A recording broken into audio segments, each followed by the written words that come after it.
चुन के इधर अलग उदाहरण दिए जाएंगे, इधर अलग उदाहरण दिए जाएंगे। सरकार की तरफ से जवाब।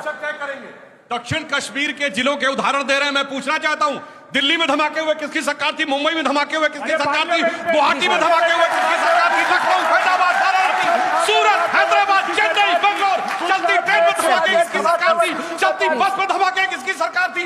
लिखा रहता था कि हम छूना नहीं, धमाका हो जाएगा, और उसके बाद कहा जाता था ये फटके सर बीच में मत बोले, बीच में मत बोले।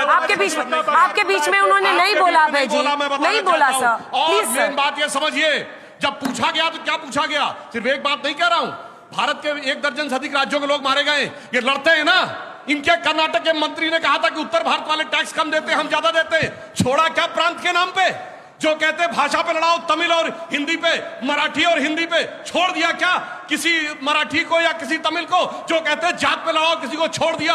गंभीरता से सोचो, अटैक किस पे है? एक ऐसे नेता आए हैं इस देश में जिनको गायों से बदबू आने लगी है, तो उनके लिए मेरे मन में भाव आता है सर कि श्री रामचंद्र कह गए सिया से, ऐसा कलयुग आएगा, गोपालक श्री यदुवर कुल में एक ऐसा नेता आएगा जिसे बकरे कटने में खुशबू मिलेगी, गौ माता में बदबू पाएगा।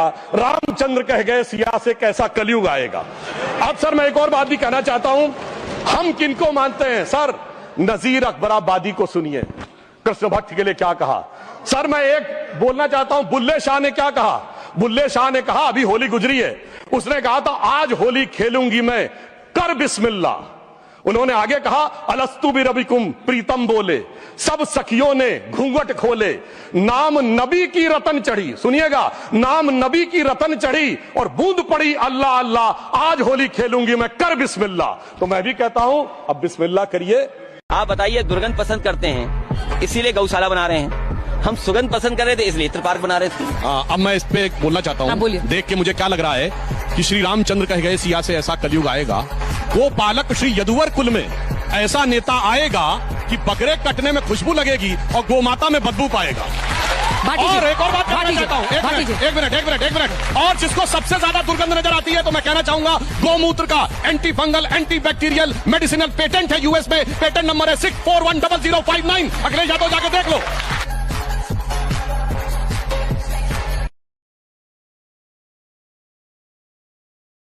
ये बीजेपी वाले इतने कमाल के होते हैं, राष्ट्रीय धरोहर पे काम करने के लिए आए तो काशी विश्वनाथ कॉरिडोर, राम मंदिर, सोमनाथ मंदिर, केदारनाथ धाम, बैजनाथ धाम, आदि शंकराचार्य की प्रतिमा, रामानुजाचार्य की प्रतिमा, सरदार वल्लभ भाई पटेल की प्रतिमा, अटल टनल, सेंट्रल विस्टा जैसे वैश्विक धरोहरों का निर्माण करा देते हैं। अगर ये भाजपा वाले शिक्षा पे काम करने के लिए आए तो ये 7 IIT, 7 IIM, 15 AIIMS, 16 IIIT, 749 university और 305 मेडिकल कॉलेजेस खुलवा देते हैं।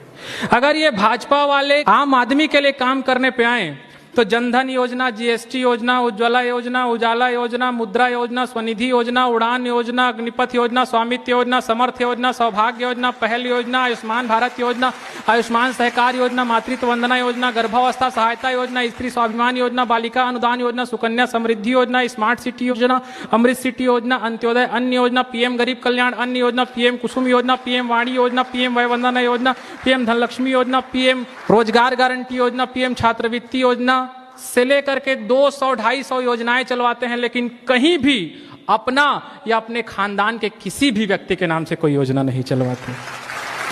और अगर ये भाजपा वाले खत्म करने के लिए आ जाएं तो हज सब्सिडी खत्म, मदरसा बोर्ड खत्म, राम मंदिर मुद्दा खत्म, 1000 का नोट खत्म, 500 का नोट खत्म, 3 तलाक कानून खत्म, धारा 370 खत्म, धारा 377 खत्म, और इतने में भी आप लोगों का मन नहीं आ रहा होगा तो कल से पाकिस्तान खत्म।